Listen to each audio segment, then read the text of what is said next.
নারায়ণগঞ্জের লাঙ্গলবন্দে অষ্টমী পুণ্যস্নান উৎসবে পদদলিত হয়ে 10 জনের মৃত্যু, আহত অন্তত 25। অব্যবস্থাপনাকে দুষলেন পুণ্যার্থীরা। বিএনপির হরতাল অবরোধ পুরোপুরি ব্যর্থ হয়েছে। 81 দিনের আন্দোলনে যা সম্ভব হয়নি তা আর হবে না, স্বাধীনতা দিবসের আলোচনা সভায় প্রধানমন্ত্রী। উত্তর দক্ষিণ সিটি নির্বাচনে আনিসুল খোকনের পক্ষে কাজ করতে নেতাকর্মীদের নির্দেশ প্রধানমন্ত্রীর। চট্টগ্রামে লড়তে পদত্যাগ করে মনোনয়ন ফর্ম নিলেন মঞ্জুর আলম। এমডিজির ক্ষেত্রে সফলতা অর্জনের পথে বাংলাদেশ এগিয়ে যাচ্ছে শক্তিশালী ও অংশগ্রহণমূলক গণতন্ত্রের পথে, মন্তব্য জাতিসংঘের। এবং রাজনৈতিক সহিংসতা আর জামায়াত শিবিরের ধ্বংসযজ্ঞের পর ঘুরে দাঁড়িয়েছে সাতক্ষীরা। লাগাতার হরতাল অবরোধও পড়েনি নেতিবাচক প্রভাব।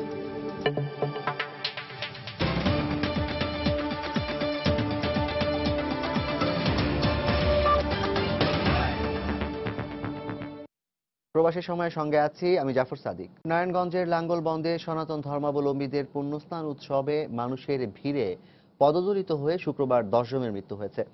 এতে অন্তত 25 জন আহত হয়েছেন।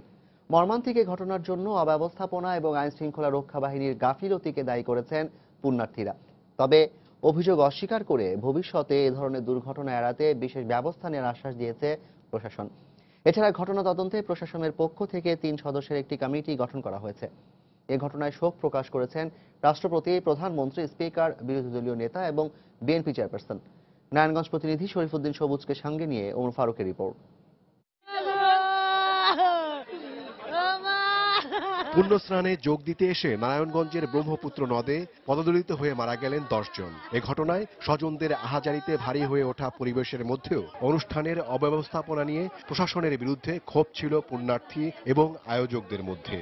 মানুষ মৃত্যুর পরে তারা সুশৃঙ্খলা করছে, এই সুশৃঙ্খলা যদি আগে করে মানুষের তো ঘাট দেয় পুলিশেরা, এই জামটাও পরে না, এই মানুষের মধ্যে মানুষের ভিড়ে ফেলা। স্থানীয় কমিটি এবং প্রশাসন যদি চতুর্দিকে কচুরিপানা থেকে পরিষ্কার করতে, তাহলে এই লোকগুলা এইভাবে মারা যায় না। রাজঘাটের সামান্য একটু জায়গা তৈরি করে রাখছে যে এইখানে তোমরা আছো আর মরো। অবৈধ দখলদারকে উচ্ছেদ করে যদি তীর্থযাত্রীদের জন্য স্বাচ্ছন্দ্যে তীর্থ করার সুযোগ করে না দেয়, তাহলে আগামীতে এটা তীর্থস্থান হিসাবে চিহ্নিত হবে না, এটা মরণ ফাঁদ হিসেবে চিহ্নিত হবে। ছড়িয়ে ছিটিয়ে থাকা নারী পুরুষের জুতো, জামা আর নিত্য ব্যবহার্য এসব সামগ্রী দেখে কিছুটা হলেও আঁচ করা যায় কি ঘটেছিল এখানে। লাঙ্গলবন্দ বাজারের পাশেই লোহার সেতু, আর এর কাছেই পুণ্যস্নানের জন্য বানানো 15টি ঘাটের একটি রাজঘাট। প্রত্যক্ষদর্শীরা জানান, শুক্রবার ভোর 6টার দিকে ব্রিজটি ভেঙে গেছে এমন গুজব ছড়িয়ে পড়ে হাজারো পুণ্যার্থীর মধ্যে। তখনই হুড়োহুড়িতে পদদলিত হয়ে মারা যান 10 জন, অন্তত 25 জন আহত হন। ব্রিজের উপরে কিছু 7-8 জন লোক জোরে জোরে চিল্লে বলতে শুরু করলো যে এখানে ব্রিজ ভেঙে গেছে, আপনারা জলদি পালান। পুলিশের বেলের কাঁচা দইরা আমি খুঁড়ি দিয়ে উঠছি, কইছি ভাই আমার জান বাঁচান, আমার জান বাঁচান। পুলিশ তো বলেছিল তখন তারা তখন নিয়ন্ত্রণে আনতে পারছে না, তারাকে বারবার করে বলা হয়েছে নিয়ন্ত্রণে আগাইছে না। এদিকে মর্মান্তিক এ ঘটনার রেশ পড়তে দেখা যায়নি পুণ্যস্নান অনুষ্ঠানে। পুণ্যার্থীদের মতো স্থানীয় সংসদ সদস্য নানা অনিয়মের অভিযোগ তোলেন। এখানে সবচেয়ে বড় অসুবিধা যেটা হয়ে গেছে, আমার এখানে কিছু অবৈধ দখলধারী এখানে রাস্তাঘাট দখল করে রেখেছে। তবে রাস্তা প্রশস্ত থাকা উচিত ছিল, রাস্তা যেন ভবিষ্যতে প্রস্তুত থাকে, এই জন্য আমরা এই ব্যবস্থা গ্রহণ করছি। তবে অনিয়ম ও অব্যবস্থাপনার অভিযোগ অস্বীকার করেছে জেলা প্রশাসন। ঘটনার তদন্তে গঠন করা হয়েছে 3 সদস্যের কমিটি। আনুষ্ঠানিকতা শেষে নিহতদের লাশ তুলে দেওয়া হয়েছে তাদের স্বজনদের কাছে। ভবিষ্যতে কি কি করলে এই ধরনের ঘটনা না ঘটবে, এগুলো আমরা চিন্তা করে আগামী বছরের আগে এই ব্যবস্থাগুলো আমরা নেব। সনাতন ধর্মাবলম্বীদের পুণ্যস্নানে যোগ দিতে প্রতি বছর দেশ বিদেশের প্রায় 10 লাখ মানুষ নারায়ণগঞ্জের ব্রহ্মপুত্র নদের তীরে জড়ো হন বলে জানিয়েছেন আয়োজকরা। ওমর ফারুক, রাজঘাট, লাঙ্গলবন্দ, নারায়ণগঞ্জ। নারায়ণগঞ্জের লাঙ্গলবন্দে সনাতন ধর্মাবলম্বীদের পুণ্যস্নান উৎসবে পদদলিত হয়ে নিহত মা, ছেলে এবং মাদারীপুরের কলেজ শিক্ষক নিহতের ঘটনায় তাদের গ্রামের বাড়িতে চলছে স্বজনদের শোকের মাতম। শুক্রবার বিকেলে নিহত নিত্যকুমার দাস ও তার মা মালতী দাসের মরদেহ গ্রামের বাড়ি মানিকগঞ্জের জাবরায় পৌঁছলে কান্নায় ভেঙে পড়েন স্বজনরা।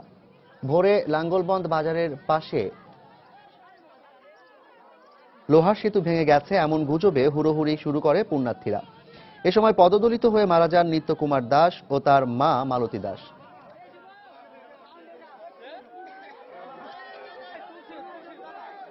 এদিকে একই ঘটনায় নিহত কলেজ শিক্ষক নকুল চন্দ্র ঘোষের মরদেহ মাদারীপুরে তার বাসভবনে নেওয়া হলে কান্নায় ভেঙে পড়েন স্বজন, সহকর্মী ও শিক্ষার্থীরা। তিনি চরমুগুরিয়া ডিগ্রি কলেজের ব্যবস্থাপনা বিভাগের সহকারী অধ্যাপক ছিলেন। তার মৃত্যুতে কলেজের পরিচালনা পর্ষদ সহ শিক্ষক শিক্ষার্থীরা শোক প্রকাশ করেন।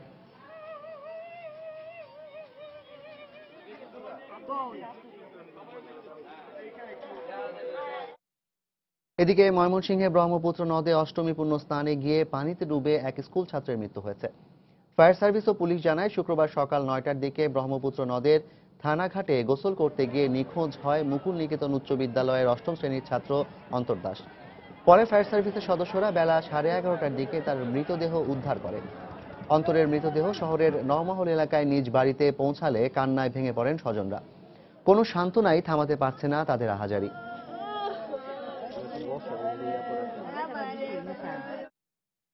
বিএনপির আন্দোলন পুরোপুরি ব্যর্থ হয়েছে মন্তব্য করে প্রধানমন্ত্রী শেখ হাসিনা বলেছেন, 81 দিন হরতাল অবরোধ করে যা হয়নি ভবিষ্যতেও তা আর হবে না। তিনি বলেন, বিএনপি যাদের উপর ভরসা করে বসেছিল তারা সবাই মুখ ফিরিয়ে নিয়েছে। শুক্রবার বিকেলে রাজধানীর ফার্মগেটে কৃষিবিদ ইনস্টিটিউট মিলনায়তনে মহান স্বাধীনতা দিবস উপলক্ষে আওয়ামী লীগ আয়োজিত আলোচনা সভায় বক্তব্য রাখেন তিনি।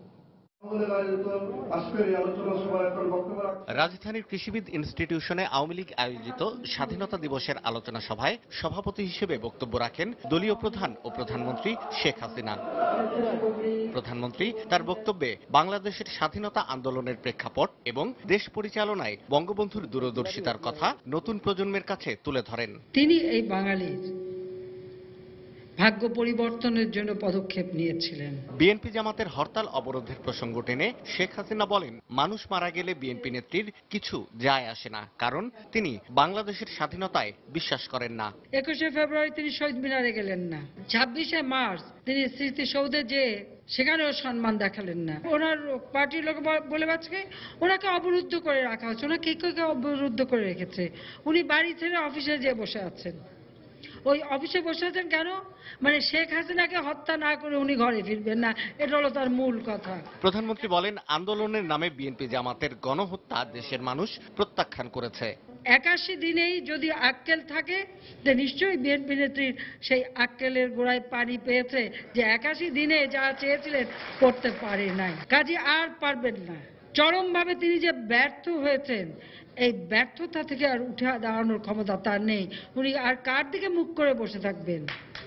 ওই যাদের দিকে মুখ করে বসেছিলেন সবাই তার কাছ থেকে মুখ ফিরিয়ে নিয়েছে, তার এখন আর কেউ নাই। দেশে জঙ্গিবাদ দমনে যে কোনো আঘাত মোকাবেলায় প্রস্তুত আছেন বলেও মন্তব্য করেন প্রধানমন্ত্রী শেখ হাসিনা।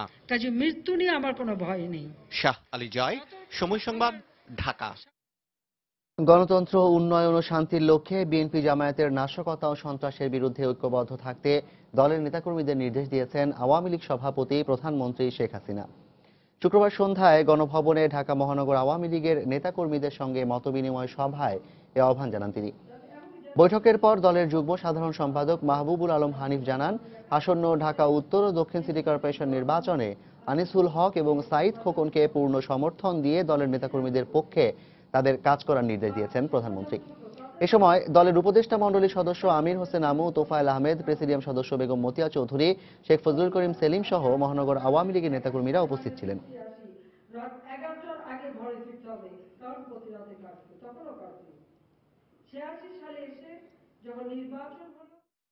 সভানেত্রী সহ আওয়ামী লীগ থেকে সমর্থন করেছেন ঢাকা দক্ষিণের সিটি প্রার্থী হিসাবে সাঈদ খোকন এবং উত্তরের প্রার্থী হিসেবে জনাব আনিসুল হক সাহেবের সমর্থন করেছেন। আমাদের প্রার্থী জয়লাভ করতে পারে সেই ব্যাপারে সকলে কাজ করবেন। পাশাপাশি এই নির্বাচন, স্থানীয় নির্বাচনটা যাতে অবাধ, সুষ্ঠু, নিরপেক্ষ হয় এবং শান্তিপূর্ণভাবে হয়, নির্ভয়ে নির্বিঘ্নে সকল ভোটাররা যাতে ভোট দিতে পারে সেই ব্যাপারে দলের সকল নেতাকর্মী প্রশাসনকে সে ব্যাপারে সব রকম সহায়তা যাতে করেন সেই নির্দেশনা দিয়েছেন। যত কঠিনই সমস্যা থাকুক, ইনশাআল্লাহ আল্লাহ রাব্বুল আলামিন সহায় থাকলে সমস্ত সমস্যা মোকাবেলা করে আমার প্রয়াত পিতা যেভাবে নিজেকে উৎসর্গ করেছেন মানুষের জন্য, আমিও ইনশাআল্লাহ সেভাবে নিজেকে উৎসর্গ করব। স্বাধীনতার পক্ষে আমরা সবাই, স্বাধীনতার ফ্ল্যাগ আপনি যেমনি, আমিও তেমনি, আপনিও তেমনি। Let's work together, let's work for a good, better and enlightened Dhaka. আমার স্লোগান হলো, এ সমস্যা অনেক বছরে চিহ্নিত, এবার হোক সমাধান যাত্রা। ঢাকা সিটি নির্বাচনে অংশ নেওয়ার ব্যাপারে বিএনপি চেয়ারপারসন বেগম খালেদা জিয়ার মনোভাব এখনও ইতিবাচক বলে মন্তব্য করে রাষ্ট্রবিজ্ঞানী ইমাজউদ্দিন আহমেদ বলেছেন, সুষ্ঠু পরিবেশ সৃষ্টি হলে এ ব্যাপারে চূড়ান্ত সিদ্ধান্ত নেবে দলটি। শুক্রবার রাতে শত নাগরিক কমিটির ৮ সদস্যকে নিয়ে বেগম জিয়ার সঙ্গে সাক্ষাৎ শেষে সাংবাদিকদের একথা বলেন তিনি। এ সময় বিএনপি চেয়ারপারসনের উপদেষ্টা খন্দকার মাহবুব হোসেনও সিটি নির্বাচনে অংশ নেওয়ার সম্ভাব্যতা নিয়ে কথা বলেন। আমরা দীর্ঘ আলোচনা করেছি, অনেকগুলো বিষয় নিয়েই আলোচনা করেছি এবং মোটামুটিভাবে অপেক্ষায় আছি আমরা, যেমন তেমনি দলও বিএনপি তারাও নির্বাচনের জন্য অপেক্ষা সুষ্ঠু পরিবেশে অপেক্ষা করছেন। যে বর্তমান আওয়ামী লীগ সরকারের অধীনে নির্বাচন সুষ্ঠু হতে পারে কিনা এবং সেইটা দেখাবার জন্য আমরা নির্বাচনে অংশগ্রহণ করব। আর যদি সুষ্ঠু না হয় এবং আমাদের উপরে জুলুম করা হয়, অত্যাচার করা হয় আইন শৃঙ্খলা বাহিনীর উপর দিয়ে, সেক্ষেত্রে সিদ্ধান্ত নেওয়ার সুযোগ শুরু করার পরেও হতে পারে। শুক্রবার সাপ্তাহিক ছুটির দিনেও ঢাকা উত্তর ও দক্ষিণ সিটি কর্পোরেশন নির্বাচনে মেয়র ও কাউন্সিলর পদে মনোনয়ন ফর্ম সংগ্রহ করেছেন সম্ভাব্য প্রার্থীরা। কেউ কেউ জমাও দিয়েছেন মনোনয়ন ফর্ম। ঢাকা দক্ষিণে মেয়র পদে বিএনপি নেতা মির্জা আব্বাসের পক্ষে মনোনয়নপত্র সংগ্রহ করেছেন তার আইনজীবী। ঢাকা উত্তরে মেয়র পদে জাসদ নেতা এবং অভিনয় শিল্পী নাদের চৌধুরী মনোনয়ন ফর্ম সংগ্রহ করেছেন। এছাড়া দক্ষিণ সিটি কর্পোরেশন থেকে বিএনপি নেতা আসাদুজ্জামান রিপনের পক্ষে তার আইনজীবী মনোনয়নপত্র সংগ্রহ করেন। এ পর্যন্ত ডিসিসি উত্তরে মেয়র পদের জন্য 26 জন এবং কাউন্সিলর পদের জন্য 655 জন মনোনয়নপত্র নিয়েছেন। এর মধ্যে মেয়র পদে 2 জন জমাও দিয়েছেন। আচরণবিধি লঙ্ঘনের জন্য উত্তরে 23 এবং দক্ষিণে 63 জন প্রার্থীকে নির্বাচন কমিশনের পক্ষ থেকে নোটিশ পাঠানো হয়েছে। ফর্ম বিতরণ ও জমা নেওয়ার শেষ দিন আগামী 29 মার্চ। নির্বাচন কমিশনের তফসিল অনুযায়ী আগামী 28 এপ্রিল ঢাকার 2 সিটি কর্পোরেশন নির্বাচন ও ভোট গ্রহণ অনুষ্ঠিত হবে।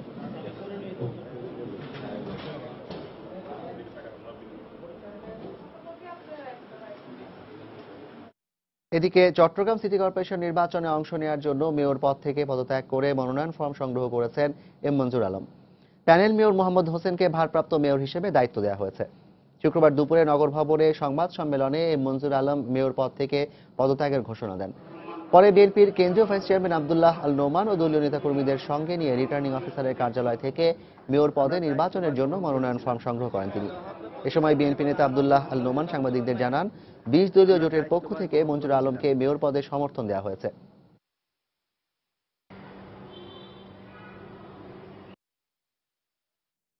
এর আগে মঞ্জুর আলম দলীয় নেতাকর্মী ও সমর্থকদের সঙ্গে নিয়ে হযরত শাহ সুফি আমানত খানের মাজার জিয়ারত করেন।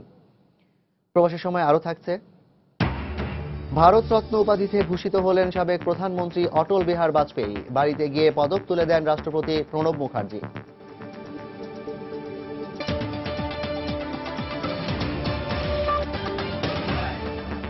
বাংলাদেশ শক্তিশালী এবং অংশগ্রহণমূলক গণতন্ত্রের পথে এগিয়ে যাচ্ছে বলে মন্তব্য করেছেন জাতিসংঘের ডেপুটি সেক্রেটারি জেনারেল ইয়ান এলিয়াসন।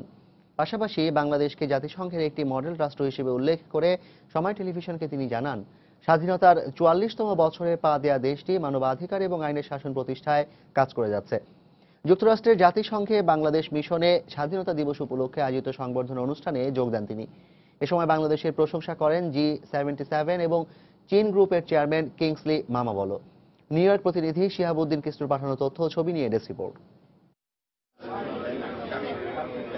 বাংলাদেশের 44তম স্বাধীনতা দিবস উপলক্ষে বৃহস্পতিবার নিউ ইয়র্কে জাতিসংঘে বাংলাদেশ মিশনের বঙ্গবন্ধু অডিটোরিয়ামে আয়োজন করা হয় এক অনুষ্ঠানের। সেখানে উপস্থিত ছিলেন জাতিসংঘের ডেপুটি সেক্রেটারি জেনারেল ইয়ান এলিয়াসন। তিনি কেক কেটে বাংলাদেশের স্বাধীনতা দিবস উদযাপনের সূচনা করেন। এই সময় তিনি আশা প্রকাশ করেন, সব বাধা উপেক্ষা করে সামনে এগিয়ে যাবে বাংলাদেশ। বাংলাদেশ নিজেকে জাতিসংঘের একটি মডেল রাষ্ট্র হিসেবে প্রতিষ্ঠা করেছে। আমরা দেখতে পাচ্ছি দেশটি কেবল মানবাধিকার এবং আইনের শাসন প্রতিষ্ঠার জন্যই কাজ করছে না, বরং একটি শক্তিশালী ও সবার অংশগ্রহণমূলক গণতন্ত্রের পথেও এগিয়ে যাচ্ছে। আমরা মনে করি বাংলাদেশের জনগণই তাদের নিজেদের ভবিষ্যতের পথ বেছে নেবে। অনুষ্ঠানে উপস্থিত ছিলেন বিশ্বের উন্নয়নশীল দেশগুলোর সংগঠন G77 এবং চীন গ্রুপের চেয়ারম্যান কিংসলি মামাবলো। সময় টেলিভিশনকে তিনি জানান, দক্ষিণ এশিয়ার উন্নয়নে বাংলাদেশের ভূমিকা প্রশংসনীয়। দক্ষিণ এশিয়ার জনগণের সামাজিক ও অর্থনৈতিক মুক্তির জন্য বাংলাদেশ কঠোর সংগ্রাম করছে। বাংলাদেশ সবসময় আমাদের পাশে ছিল, এজন্য আমরা কৃতজ্ঞ আর তাদের উন্নয়নে আমরা গর্বিত। অনুষ্ঠানে জাতিসংঘে নিযুক্ত বাংলাদেশের স্থায়ী প্রতিনিধি ডক্টর AK আব্দুল মোমেন বলেন, বাংলাদেশের মাথাপিছু আয় গত 6 বছরে দ্বিগুণ হয়েছে। পাশাপাশি জাতিসংঘের সহস্রাব্দ উন্নয়ন লক্ষ্যমাত্রার অধিকাংশ ক্ষেত্রে এরই মধ্যে সফলতা অর্জন করেছে বাংলাদেশ। অনুষ্ঠানে উপস্থিত ছিলেন 193টি দেশের রাষ্ট্রদূত। এদিকে বৃহস্পতিবার বাংলাদেশের স্বাধীনতা দিবস উপলক্ষে নিউ ইয়র্কে বাংলাদেশ কনসুলেটে বিভিন্ন দেশের কনসাল জেনারেল ও যুক্তরাষ্ট্র সরকারের কর্মকর্তা সহ প্রবাসী বাংলাদেশিদের সম্মানে অভ্যর্থনার আয়োজন করা হয়। এতে বাংলাদেশের উন্নয়নের অগ্রযাত্রায় তথ্যচিত্র প্রদর্শন করা হয়। সময় সংবাদ, নিউ ইয়র্ক। অযথা শর্ত না দিয়ে সিটি কর্পোরেশন নির্বাচনে অংশগ্রহণের মাধ্যমে বিএনপিকে সুস্থ রাজনীতিতে ফিরে আসার আহ্বান জানিয়েছেন খাদ্যমন্ত্রী অ্যাডভোকেট কামরুল ইসলাম। শুক্রবার সকালে বকশীবাজারে নবকুমার ইনস্টিটিউশনে শহীদ মুক্তিযোদ্ধাদের স্মরণে স্মৃতিফলক উন্মোচন অনুষ্ঠানে বক্তব্য রাখেন তিনি। এ সময় সিটি নির্বাচন সুষ্ঠু ও নিরপেক্ষ হবে বলে উল্লেখ করে মন্ত্রী বলেন, এই নির্বাচনে অংশ না নেয়ার মতো ভুল করলে বিএনপি নামের দলটি নিশ্চিহ্ন হয়ে যাবে। যারা মানুষ পুড়িয়ে মারছে তাদের সাথে যদি কোনো আলোচনা হয়, অর্থাৎ একটা সংস্কৃতি চালু হবে, মানুষ পুড়িয়ে মারলে আলোচনা করা যায়, দাবি আদায় করা যায়, এই সংস্কৃতি আমরা চালু হতে দিতে রাজি না। পরিষ্কার কথা বলে আচ্ছা, সিটি কর্পোরেশনের নির্বাচন ঘোষণা করেছে, তারা নির্বাচনে আসবেন, আমরা আশা করি নির্বাচনে আসবেন। তাদের একটা সম্মানজনক ট্রানজিট তারা খুঁজছিলেন, সেই ট্রানজিট তারা পেয়েছেন। আমরা আশা করি তারা ওখানে এই নির্বাচনে তারা আসবেন। যদি না আসেন, 2014 সালের 5ই জানুয়ারি নির্বাচনে না এসে যে ভুলটা করেছেন, আরেকটি ভুল তিনি করবেন। ওই ভুলের খেসারত তিনি দিচ্ছেন। আর এখন যদি এই যে ভুল করবেন, এই ভুলের খেসারতে বিএনপি নামক দলটির বিলুপ্ত হবে, এতে কোনো সন্দেহ নাই। বিএনপি নেতা সালাউদ্দিন আহমেদকে ফিরিয়ে দেওয়া রাষ্ট্রের দায়িত্ব বলে মন্তব্য করেছেন সুপ্রিম কোর্ট বার অ্যাসোসিয়েশনের সম্পাদক ও বিএনপির যুগ্ম মহাসচিব মাহবুব উদ্দিন খোকন। শুক্রবার সন্ধ্যায় গুলশানে সালাউদ্দিন আহমেদের বাসায় পরিবারের সদস্যদের সঙ্গে সাক্ষাৎ করে সাংবাদিকদের তিনি বলেন, গ্রেফতারি পরোয়ানা ছাড়াই অনেক বিএনপি নেতাকর্মীদের ধরে নিয়ে যাচ্ছে আইন শৃঙ্খলা রক্ষাকারী বাহিনী, যা আইনসঙ্গত নয়। এ সময় ঢাকা বার অ্যাসোসিয়েশন এবং সুপ্রিম কোর্ট বার অ্যাসোসিয়েশনের বেশ কয়েকজন বিএনপি পন্থী আইনজীবীও উপস্থিত ছিলেন।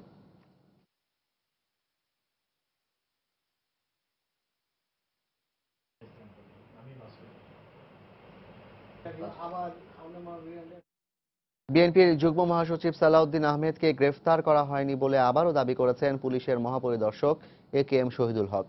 তাকে গ্রেফতার করা হলে অবশ্যই আদালতে হাজির করা হতো বলে মন্তব্য করেন তিনি। শুক্রবার সকালে টাঙ্গাইল জেলা পরিষদ মাঠে কমিউনিটি পুলিশের সমাবেশ শেষে সাংবাদিকদের তিনি একথা বলেন।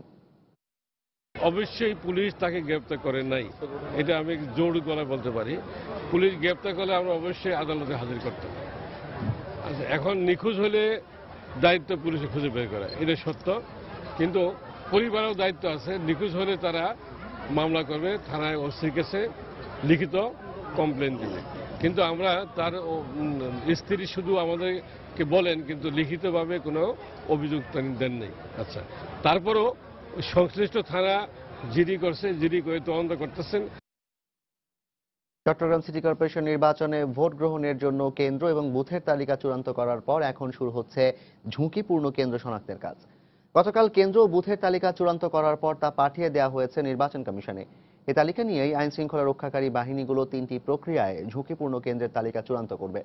আর ঝুঁকিপূর্ণ কেন্দ্রগুলোতে 14 জন করে পুলিশ এবং আনসার মোতায়েন রাখার সিদ্ধান্ত নিয়েছে পুলিশ প্রশাসন। বিস্তারিত জানাচ্ছেন কমল দে। নির্বাচন কমিশনের তথ্য অনুযায়ী এবার 41টি ওয়ার্ডে 719টি কেন্দ্র এবং 4906টি বুথে ভোট গ্রহণ করা হবে। তফসিল ঘোষণার পর টানা 9 দিন অনুসন্ধান শেষে এ তালিকা চূড়ান্ত করা হয়। আর এবার শুরু হয়েছে ঝুঁকিপূর্ণ কেন্দ্র শনাক্তের কাজ। মূলত অন্যান্য নির্বাচনগুলোর আইন শৃঙ্খলা পরিস্থিতি, প্রার্থীদের বাড়ির অবস্থান এবং প্রভাবের উপর ভিত্তি করে এ তালিকা করা হবে। অতীতে যে নির্বাচন অনুষ্ঠিত হয়েছে সেই পরিসংখ্যানগুলো আমরা নেই, যেখানে গণ্ডগোল হয়েছে বা হয়নি বা কেন্দ্র অবস্থান, এগুলো যেমন বিবেচনা আনা হয়।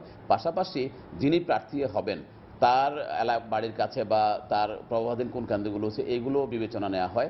তবে ঝুঁকিপূর্ণ শব্দের পরিবর্তে নির্বাচন কমিশন সাধারণ, গুরুত্বপূর্ণ এবং অতি গুরুত্বপূর্ণ এই 3 ভাগে কেন্দ্রগুলোকে ভাগ করবে। আর প্রয়োজনীয় নিরাপত্তা ব্যবস্থা নিতে নির্দেশনা থাকবে পুলিশের প্রতি। সকল কেন্দ্রের জন্য নিরাপত্তা ব্যবস্থা থাকবে, তার মধ্যে গুরুত্বপূর্ণ কেন্দ্রগুলোর জন্য এডিশনাল ফোর্স এবং নির্বাচনী এলাকাগুলোতে ভোটারদের আসা যাওয়ার পথে পর্যাপ্ত নিরাপত্তা ব্যবস্থা থাকবে অবশ্যই। এদিকে ঝুঁকিপূর্ণ কেন্দ্রগুলোতে একজন এসআই, একজন এএসআই এবং 5 জন কনস্টেবলের পাশাপাশি আরো 7 জন করে অস্ত্রধারী আনসার মোতায়েন থাকবে। তাদের সাথে থাকবে আরো 10 জন করে সাধারণ আনসার। আর অন্যান্য কেন্দ্রগুলোতে অস্ত্রধারী পুলিশ এবং আনসার থাকবে 10 জন।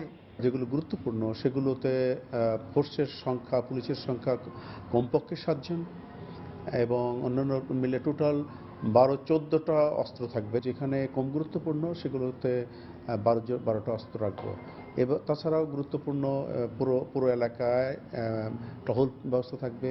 নির্বাচন কমিশনের চূড়ান্ত তালিকা অনুযায়ী এবারের নির্বাচনে 18,13,449 জন ভোটার রয়েছেন। আর ভোট গ্রহণের কাজে নিয়োজিত থাকবেন 15,437 জন নির্বাচনী কর্মকর্তা। কমল দে, সময় সংবাদ, চট্টগ্রাম। রাজধানীর দক্ষিণ খানের মোল্লারটেক এলাকার একটি ভাড়া বাড়িতে অভিযান চালিয়ে জেএমবির 4 সদস্যকে আটক করেছে র্যাব। এ সময় এলাকায় জঙ্গিদের বৈঠক চলছে এই খবরে বৃহস্পতিবার মধ্যরাতে অভিযান চালায় র্যাব। বাড়ির 3টি কক্ষে তল্লাশি চালিয়ে আরজেস গ্রেনেড, পেট্রোল ও হাত বোমা সহ বিপুল পরিমাণ বিস্ফোরক দ্রব্য ও জিহাদি বই উদ্ধার করা হয়। জঙ্গিরা সেখানে এসব অস্ত্র মজুত করে বড় ধরনের নাশকতার পরিকল্পনা করছিল বলে জানিয়েছে র্যাব। ব্যবসায়ী পরিচয়ে ছদ্মনামে 1 মাস আগে আটককৃতদের দলনেতা আব্দুর রাজ্জাক বাড়িটি ভাড়া নেয় বলে জানিয়েছেন বাড়ির মালিক।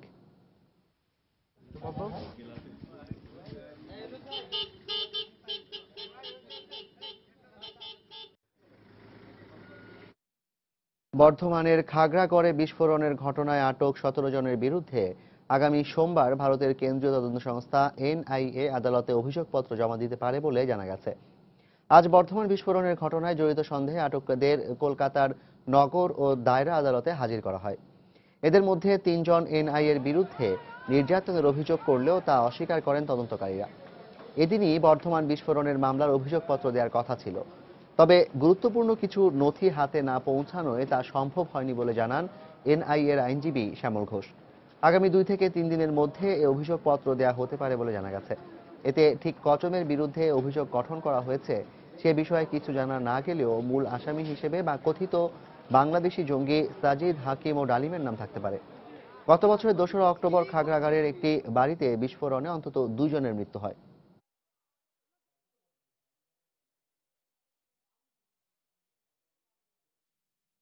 দু সালে ভয়াবহ রাজনৈতিক সহিংসতা আর জামায়াত শিবিরের ধ্বংসযজ্ঞের পর ঘুরে দাঁড়িয়েছে সাতক্ষীরা। যৌথ বাহিনীর অভিযানের পাশাপাশি প্রশাসনের রদবদলের পর পরিস্থিতি স্বাভাবিক হয়ে এসেছে। লাগাতার হরতাল অবরোধেও তেমন নেতিবাচক প্রভাব পড়েনি জেলায়। স্বাভাবিক অবস্থা ফিরে আসায় উচ্ছ্বসিত স্থানীয়রা।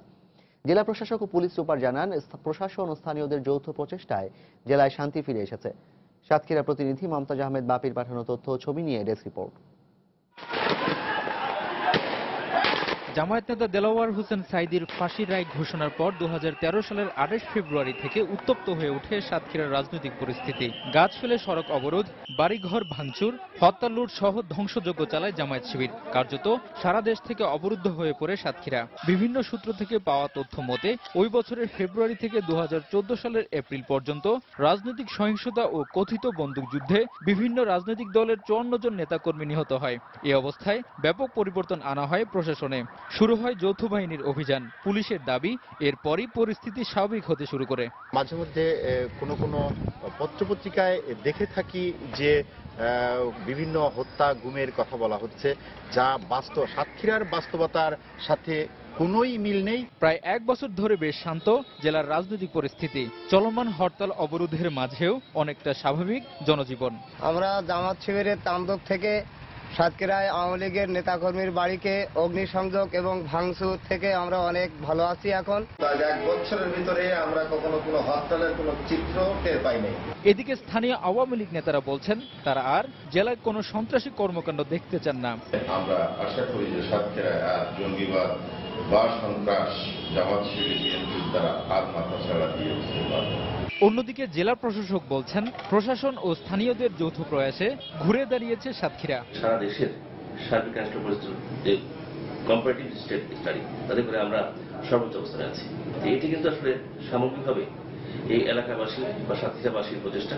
হরতাল অবরোধের মাঝেও সাতক্ষীরার ভোমরা স্থলবন্দরে আমদানি রফতানি কার্যক্রম স্বাভাবিক রয়েছে। কাস্টমস কর্তৃপক্ষ জানায় 2014-15 অর্থ বছরে স্থলবন্দরের রাজস্ব আয়ের লক্ষ্যমাত্রা ধরা হয় 164 কোটি টাকা, যা গত 6 মাসেই অর্জন হয়েছে। সময় সংবাদ, সাতক্ষীরা। ইন্টারনেট সেবা ব্যবহার করে কৃষকদের কৃষি পরামর্শ দেওয়ার উদ্যোগ নিয়েছে সরকার, আর তাই ইন্টারনেট সুবিধা সহজলভ্য করার কাজও চলছে। যাদের জন্য এই উদ্যোগ, সেই কৃষকের অনেকেরই ন্যূনতম ধারণা নেই এই ইন্টারনেট সেবা সম্পর্কে। তবে বিশেষজ্ঞরা বলছেন, কৃষক নয় বরং যারা কৃষি নিয়ে প্রান্তিক পর্যায়ে কাজ করেন তাদের হাতে এই সুবিধা পৌঁছে দিলেই উপকৃত হবে কৃষক। মানোয়ার হোসেনের রিপোর্ট। দেশকে তথ্য প্রযুক্তিতে সমৃদ্ধ করতে সরকারের পক্ষ থেকে নেওয়া হয়েছে নানা উদ্যোগ, এমনকি কৃষিকেও আনা হয়েছে তথ্য প্রযুক্তির আওতায়। ইন্টারনেট প্রযুক্তি ব্যবহার করে কৃষকদের দেয়া হচ্ছে নানা কৃষি তথ্য। তবে সরকারের সে উদ্যোগ কতটা কৃষক বান্ধব সে প্রশ্ন রয়ে গেছে। মাঠ পর্যায়ে কাজ করে এমন কয়েকজন কৃষকের কাছে প্রশ্ন ছিল, ইন্টারনেট কিভাবে ব্যবহার করতে হয়। উত্তরে বোঝা যাচ্ছিল এর সম্পর্কে কতটা অজ্ঞ তারা। মানুষের কাছে শুনি যে ইন্টারনেট কি করে সেটা তো আমি জানি না। ইন্টারনেট তো জানি না, দেখি তো গেলাম আমি। যে দু একজনের এ সম্পর্কে ধারণা আছে তারাও আগ্রহী নন এই সেবা নিতে। এমনকি ইউনিয়ন তথ্য সেবা কেন্দ্রেও যান না কৃষকেরা। তারা আসলে চিন্তা করতে পারে না যে প্রযুক্তির ব্যবহার করেও তাদের সমস্যার সমাধান হতে পারে। বিশেষ করে কৃষি ক্ষেত্রে ওই সার্ভিসটা আমরা তেমন দিতে পারি না। যেখানে তথ্য প্রযুক্তি সম্পর্কে দেশের অধিকাংশ কৃষকেরই নেই ন্যূনতম কোনো ধারণা, সেখানে ইন্টারনেট প্রযুক্তি ব্যবহার করে কৃষিক্ষেত্রে উন্নয়নের জন্য সরকারের যে উদ্যোগ, সে উদ্যোগ কতটা সফলতা পাবে সেটি প্রশ্নের সম্মুখীন। তারপরও ইন্টারনেট প্রযুক্তি ব্যবহার করে কৃষক যাতে কৃষি সমস্যার সমাধান করতে পারে সে বিষয়টি নিশ্চিত করতে সরকারের পক্ষ থেকে নেওয়া হচ্ছে নানা উদ্যোগ। আমরা ইউনিয়ন ডিজিটাল সেন্টারগুলিতে আমরা হাই স্পিড ইন্টারনেট কানেক্টিভিটি নিয়ে যাচ্ছি, ই লার্নিং সেন্টার আমরা করছি, এবং সেখানে আমরা business process management, business process outsourcing centre হিসেবে তৈরি করার জন্য সকল প্রক্রিয়া হাতে নিয়েছি। তবে বিশেষজ্ঞরা বলছেন, কৃষক নয়, কৃষি ও কৃষক নিয়ে যারা মাঠ পর্যায়ে কাজ করেন তাদের কাছে এই প্রযুক্তি সহজলভ্য করা গেলেই সুফল পাবে প্রান্তিক কৃষক। সকল রকম এন্তেজাম আছে, ব্যবস্থাপনা আছে, সকল রকমের অ্যাসেটস টুলস গ্রাসরুট লেভেলে আছে। এগুলোকে শুধুমাত্র দরকার হচ্ছে এখন অ্যাক্টিভ করা। প্রবলেম হচ্ছে যে গ্রাসরুট লেভেলে এই ইনিশিয়েটিভটা যেটা আছে সেটা আমি মনে করি না পর্যাপ্ত। ইন্টারনেট সেবা আরও সহজলভ্য করতে ব্রডব্যান্ড সংযোগ প্রান্তিক পর্যায়ে পৌঁছে দেওয়ার উপরও গুরুত্ব দিলেন বিশেষজ্ঞরা। মনোয়ার হোসেন, সময় সংবাদ, ঢাকা। এবার প্রবাসের কিছু খবর। বিশ্বের অন্যান্য দেশের মতো ফ্রান্সের প্যারিসে বাংলাদেশ দূতাবাসে পালন করা হয়েছে মহান স্বাধীনতা দিবস। এ উপলক্ষে জাতীয় পতাকা উত্তোলন ও প্রীতিভোজের আয়োজন করা হয় দূতাবাসের পক্ষ থেকে। বৃহস্পতিবার ভারত, পাকিস্তান সহ বিশ্বের 10টি দেশের রাষ্ট্রদূত ও বিভিন্ন মিশনের কর্মকর্তা ও কূটনীতিকদের উপস্থিতিতে আয়োজিত এই অনুষ্ঠানে শুভেচ্ছা বক্তব্য রাখেন রাষ্ট্রদূত এম শহীদুল ইসলাম। বক্তব্যে জাতীয় জীবনে মহান বিজয় দিবসের গৌরব তুলে ধরেন তিনি। স্বাধীনতার এই দিনে বীর মুক্তিযোদ্ধা ও জাতির জনক বঙ্গবন্ধু শেখ মুজিবুর রহমানের অবদানের কথা সশস্ত্র চিত্তে স্মরণ করেন শহীদুল ইসলাম। অনুষ্ঠানে বাংলাদেশ আওয়ামী লীগ, ফ্রান্স ও বাংলাদেশ কমিউনিটির বিভিন্ন স্তরের নেতাকর্মীরা যোগ দিলেও বিএনপির কোনো নেতাকর্মীকে দেখা যায়নি।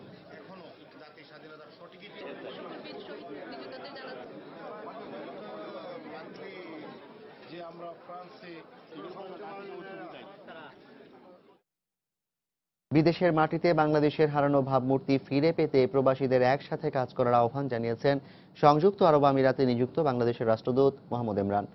আবুধাবিতে কেন্দ্রীয় বঙ্গবন্ধু পরিষদের উদ্যোগে মহান স্বাধীনতা ও জাতীয় দিবসের আলোচনা সভায় এ আহ্বান জানান তিনি। সংযুক্ত আরব আমিরাতের কোর্টে 70% মামলাই বাংলাদেশিদের করা, এমনটা উল্লেখ করে ছোটখাটো বিষয় নিয়ে কোর্টে না গিয়ে নিজেদের মধ্যেই সমস্যার সমাধান করার আহ্বান জানান মোহাম্মদ ইমরান।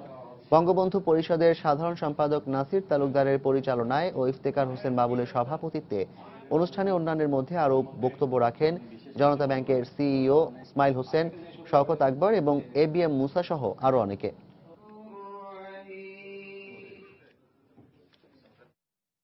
ব্রিটেন, ফ্রান্স ও ইতালির পর এবার স্পেনে যাত্রা শুরু করেছে বাংলাদেশি মালিকানাধীন JMG কার্গো। শুক্রবার স্পেনের একটি রেস্টুরেন্টে ফিতা কেটে আনুষ্ঠানিকভাবে JMG কুরিয়ার সার্ভিসের যাত্রা উদ্বোধন করেন বাংলাদেশ দূতাবাসের চার্জ d'affaires মোহাম্মদ সাখাওয়াত হোসেন।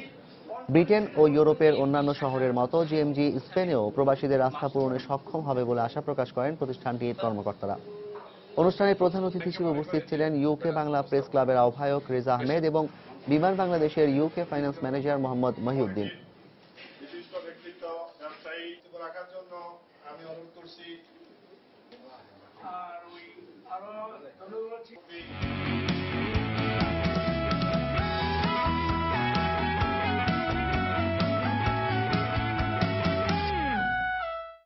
ক্ষোভের আগুনে পুড়ছে পুরো ভারত। বিশ্বকাপ থেকে টিম ইন্ডিয়ার বিদায় মেনে নিতে পারছেন না ভারতীয় সমর্থকরা। তারা রাস্তায় নেমে প্রতিবাদ জানাচ্ছেন, সমালোচনা করছেন বিরাট ও আনুশকার সম্পর্ক নিয়েও। অনেকে ধোনিকে অবসরে যাবার পরামর্শ দিচ্ছেন। সমর্থকদের সঙ্গে গা ভাসিয়েছে ভারতীয় গণমাধ্যমও। কোটি ভারতীয়দের স্বপ্ন আবারও ধোনিদের হাতে উঠবে বিশ্বকাপ। সিডনি থেকে টিকিট পাবে মেলবোর্নের, কিন্তু মৌকা ভারতের পক্ষে আর ধরা দিল না। স্বপ্ন আর বাস্তবতার ফারাকটা ভারতীয়দের বুঝতে বেশি সময় লাগলো না। খেলা দেখতে টিভির সামনে কিংবা গ্যালারিতে বসা ভারতীয় সমর্থকরা চোখের জলে ভাসিয়েছে পুরো ভারতকে। বাংলাদেশের সঙ্গে ম্যাচে আম্পায়ারের সুনজরে পার পেলেও স্বাগতিক অস্ট্রেলিয়ার বিপক্ষে কিন্তু ঠিকই ধরা খেয়েছে টিম ইন্ডিয়া। মুহূর্তের মধ্যেই নীল সমুদ্রে লেগেছে শোকের ছায়া, যা মানতে পারছেন না দেশটির সমর্থকরা। ক্ষোভের আগুনে পুড়িয়েছেন ক্রিকেটারদের পোস্টার, ভেঙেছেন টিভি, কষ্টের বিষে হয়েছেন নীল। টিম ইন্ডিয়া এই হার থেকে টিম ইন্ডিয়া অনেক কিছু শিখবে। এটা ধোনির শেষ ম্যাচ হওয়া উচিত। আমরা খুবই হতাশ, এভাবে হারার কোনো মানে নেই। আমার মনে হয় ভারতের ব্যাটিং আরো উন্নতি করা উচিত। শুধু কি সমর্থক, ভারতীয় গণমাধ্যমও বেশ সমালোচনায় মুখর ধোনি বাহিনীর। যে ধোনিরা গেল বিশ্বকাপ এনে দিয়েছিল কোটি ভারতীয়দের, 4 বছর পর তা পুনরাবৃত্তি না করায় পোস্টমর্টেম করা হচ্ছে পুরো দলকে। শিরোনামগুলো তারই প্রমাণ। এমনকি বিশ্ব গণমাধ্যমেও ভারতের এমন হারের জন্য কঠোর সমালোচনা করা হচ্ছে। এমনিতেই বিরাট কোহলি ও ধোনিকে নিয়ে বিশ্বকাপের আগে ছিল নানা আলোচনা। চিত্রনায়িকা আনুশকা শর্মার সঙ্গে কোহলির সম্পর্ক নিয়েও খবরের কাগজগুলো ফিচার ছিল বেশ আকর্ষণীয়। পাকিস্তানের বিপক্ষে সেঞ্চুরি করায় কোহলির সঙ্গে প্রশংসা ছিল আনুশকারও। তাই কিনা আনুশকা হাজির অস্ট্রেলিয়ার বিপক্ষে ম্যাচে গ্যালারিতে, কিন্তু ফ্লপ কোহলি। এবার রব উঠল আনুশকার জন্যই, ব্যাটে জং ধরেছে বিরাটের। আর যাই কোথায়, ভক্তদের রাগ ঝরল আনুশকার উপর। তবে ভারতীয়দের সাবেক অধিনায়ক সৌরভ গাঙ্গুলি থাকছেন আনুশকার পক্ষেই। বললেন, ক্রিকেটারদের সমর্থন যে কেউ দিতে পারে, এতে দোষের কিছু নেই।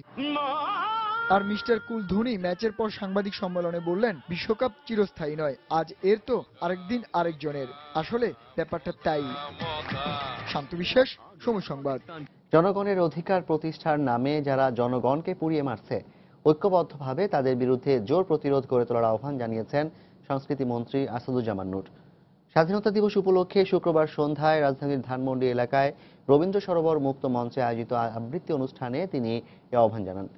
পাশাপাশি সন্ত্রাস, জঙ্গিবাদ সহ সকল অপতৎপরতার বিরুদ্ধে দেশের মানুষকে সোচ্চার হবার আহ্বান জানান মন্ত্রী। আবৃত্তি সংগঠন বাক শিল্পাঙ্গন আয়োজিত এ অনুষ্ঠানে বীরাঙ্গনাদের জীবন সুরক্ষায় গুরুত্বপূর্ণ অবদান রাখায় সাফিনা লোহানীকে সম্মাননা দেওয়া হয়। মূল আয়োজনে প্রবীণদের পাশাপাশি শিশু কিশোররাও দলগত ও একক আবৃত্তিতে অংশ নেন।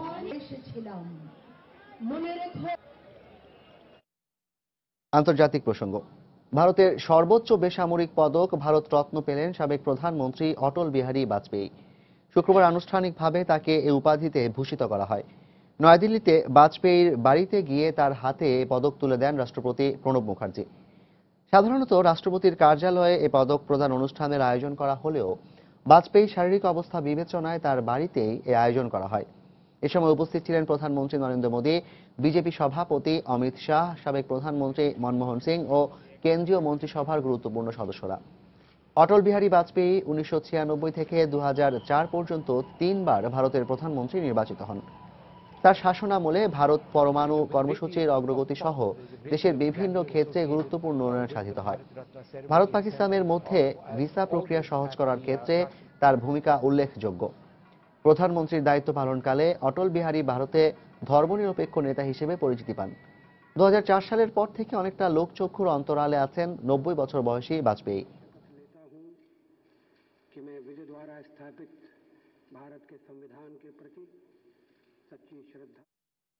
ফ্রান্সে বিধ্বস্ত জার্মান উইংস বিমানের কো পাইলট আন্দ্রেয়াজ লুবিজ তার অসুস্থতার কথা বিমান কর্তৃপক্ষের কাছে গোপন করেছেন বলে জানিয়েছেন প্রসিকিউটররা। লুবিজের বাড়ি তল্লাশি করে তার অসুস্থতার কথা জানতে পারেন তদন্ত কর্মকর্তারা।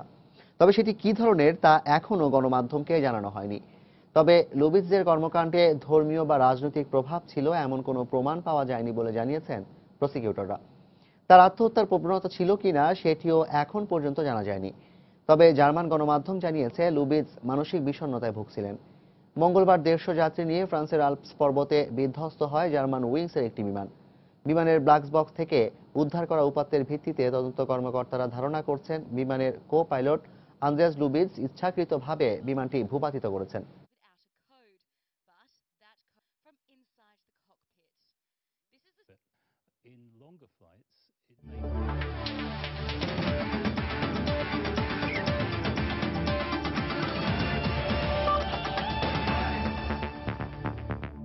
এফসি অনূর্ধ্ব 23 ফুটবলের বাছাই পর্বের প্রথম ম্যাচে সিরিয়ার কাছে 4-0 গোলে হেরেছে বাংলাদেশ।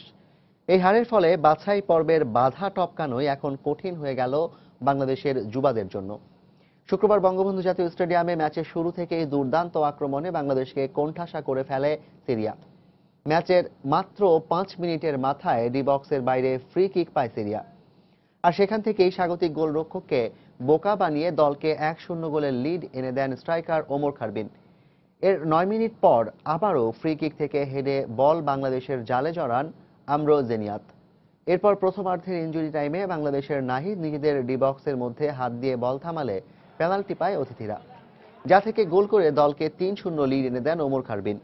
ম্যাচের 80 মিনিটে দারুণ একটি আক্রমণ থেকে সিরিয়াকে 4-0 গোলের এগিয়ে নেন স্ট্রাইকার মাহমুদ আল মাওয়াস। ম্যাচের বাকি সময় আর কোনো গোল না হলেও 4-0 গোলের জয় নিয়ে মাঠ ছাড়ে সিরিয়া।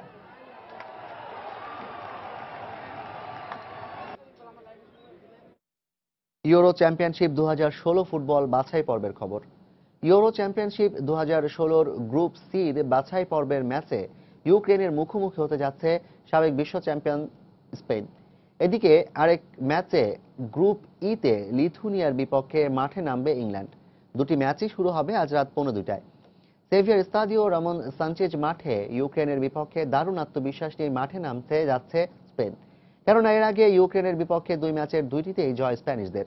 যদিও কোচ ভিসেন্তে দেল বস্কের কপালে চিন্তার ভাঁজ হয়ে দাঁড়িয়েছে দিয়েগো কস্তার ইনজুরি সমস্যা। তাই কস্তার পরিবর্তে স্পেনের হয়ে মাঠে দেখা যেতে পারে আলভারো মোরাতাকে।